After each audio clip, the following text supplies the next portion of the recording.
The hell's Damon? Don't you know this is his show? Hey, I'm down here, guys.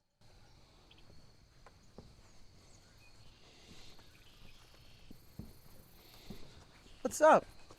Welcome to this week's episode of Outward Outdoors. You're not going to want to miss this one.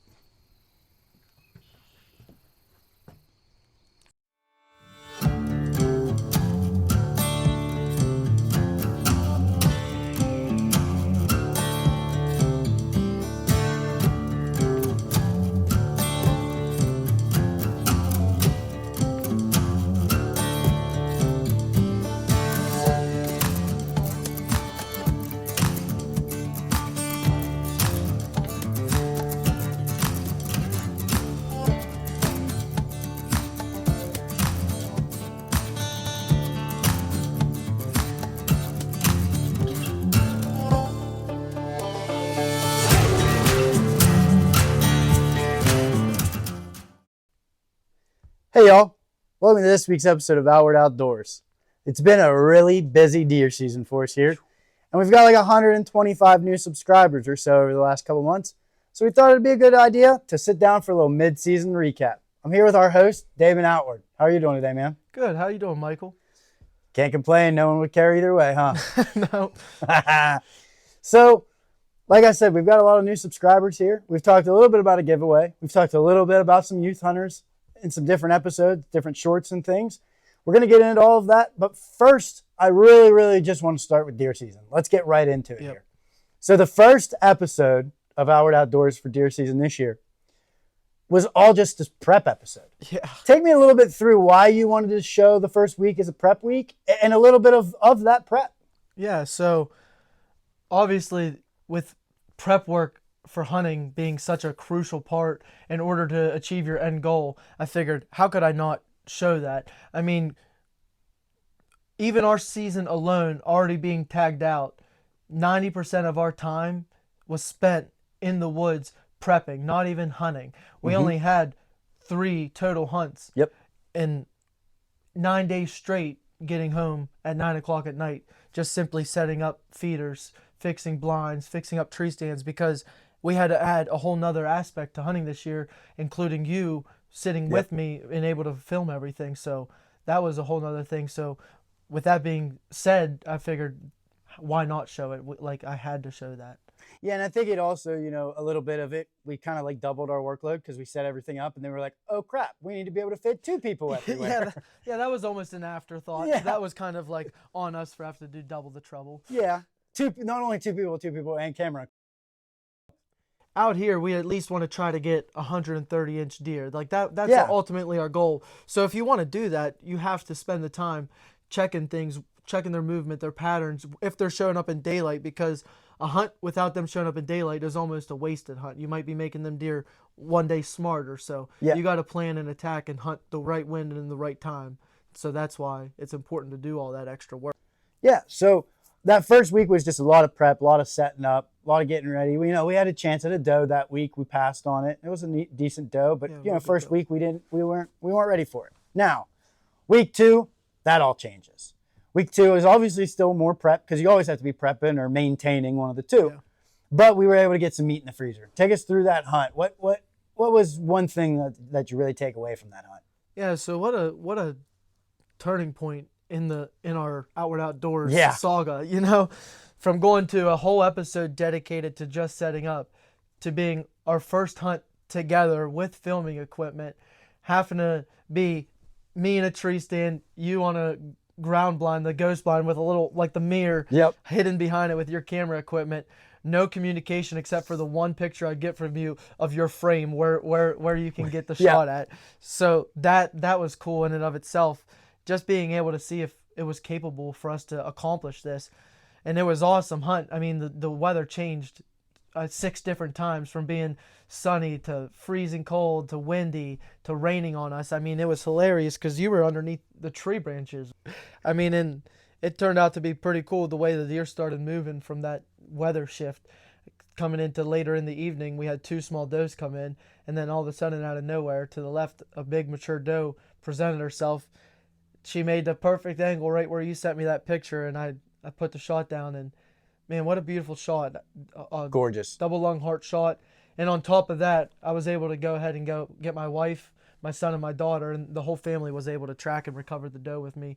And that just takes it another step farther because now they're able to understand where their food's coming from, kind of why we do this, and what hunting's all about. So the earlier starting on them, the better they can understand everything that what we do. And now you're able to capture that. We're able to watch it back, and they can watch it forever. And you guys get to watch it and support us, which we're so thankful for. It's always nice, too, getting that weight off your shoulder, making sure everything that you've done leading up to that point can get you a successful hunt. Yeah. So knowing that going into week 3 helped tremendously. Yes. So perfect transition there into week 3. Obviously, week 3 kind of took a turn out of nowhere. I mean, we didn't even have a target buck really going into it. We just set up some cell cams that were given to you by your uncle, lent to you by your uncle, to be able to get some better pictures and really try to chase after older deer. Yeah. Tell me, let's just kind of walk through it, because a lot of the viewers, they don't know. We weren't even supposed to go that blind. No. That's the craziest thing about it is really like the main goal of the night was just to capture a buck on film. Yeah. Just shooter or not, just to be able to get that on film. So I know we had 2 blinds in mind of where I wanted to go, where I've seen decent deer in the past to be able to at least get some movement and be able to get some quality footage of them. So as we get closer, we had 3 memory cards. One of them happened to be the first one we put in, not even a blind that we were thinking about going. And you're checking the chip, and we see 2 mature deer that easily could be harvested. And I'm like, man, we got to go here. Shifting in favor, I was like, we have to go here. And you're like, okay, let's do it then. I'm like, there's an issue. It's a single man blind with 1 chair, and we don't have an extra chair. Nope. So what do you do? And we're already there. So we had to scramble, find a chair, which ends up being the squeakiest chair. The PETA chair. Telling you it's the PETA chair. It's the PETA chair. They made that for hunters specifically. Yep. So, I mean, we make the trek in with the side-by-side, park far enough away where we can carry all of our stuff in by being stealthy. What is it? We get in there, get set up in about like this fashion, and I don't even think I've relaxed my legs yet, and I tap you, and there's deer. What? I mean, and it wasn't even like it was like a doe or something. It was a spike, 2 does, and 2 younger does and a mature doe. Well, I mean, walking in, I had that. You get that feeling sometimes. I kind of had that feeling. I even told you, it's gonna happen tonight. I don't know why. It's gonna happen. And like that just backed it even that much more, knowing the weather. The cold front moved in at that time, and the deer were starting to really amp up, and a little bit of the following was starting to happen to the rut. The pre-rut was kind of going on, so it was just awesome. And I think we maybe went 30 minutes without any action. Yeah, I mean, the whole time we had deer in basically. It was like a light switch went on. We had some spikes and about 3 doe in. Messed around, ate for. They left. That's what we had, a little bit of a lull. And then the spike presented himself first. And then another from the corner, and a couple more does showed up. So we had probably 4 in it again. And within 10 minutes of them being there, the field almost like turned brown with deer coming out of the woodwork. There was like 15 deer in front of us. From both sides. Every angle. Left, right, in front of us. Here they are. So I'm like dead stuck. I got all these eyes on me. I'm not moving. You're not moving. You're stuck like this, looking out this big of a crack. Yep. And he goes, "Shooter buck." I'm like, no. Who is he talking to telling me shooter buck? Like, shut up. It's a buck. You got a buck on camera. Like, that's my initial thought. So I'm downplaying it, like thinking I'm not even going to get an opportunity. Like, we'll be able to see it. He gets a little bit closer, and I'm like, yeah, it's probably just that 8-pointer. Trying to look through his camera lens to see. And then all of a sudden he like turns his head at us, and I see that split brow, and you go, that's a mature deer. That right there made my decision. Like, the second I said mature deer, I heard click, click. I'm shooting.